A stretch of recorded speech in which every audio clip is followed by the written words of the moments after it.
Kadang kita memilih untuk diam, bukan karena kita nggak peduli, tapi karena kita takut kalau kita ngomong bikin sakit hati orang lain. Maka kita nganggep diam ini tuh cara yang paling aman.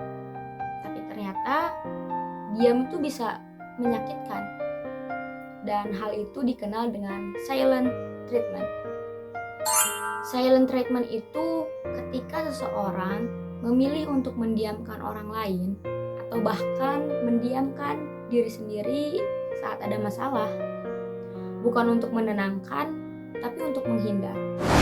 Dalam psikologi, silent treatment termasuk bentuk pasif agresif. Diam, tapi niatnya untuk menghukum. Buat yang menerima, rasanya kayak diabaikan. Tapi buat yang melakukan, kelihatannya tuh memang tenang, tapi dalam hati justru menyiksa diri sendiri. Emosi jadi ketumpuk, stres semakin besar, dan hubungan malah makin renggang. Hal ini bisa berdampak ke harga diri, kepercayaan, bahkan bikin seseorang merasa enggak berarti.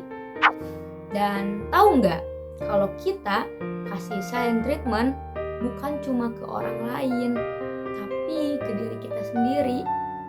Nggak mau jujur sama diri, dipendem terus, direndam terus, sampai ketumpuk. Padahal kita tahu dalam diri kita tuh ada luka, ada kecewa, tapi kita malah memilih ya untuk diam. Akhirnya kita sendiri yang lelah, kita sendiri yang terluka.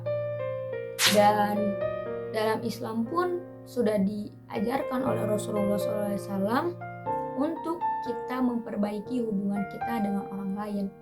Bahkan beliau melarang mendiamkan lebih daripada 3 hari. Karena Islam sangat menghargai komunikasi.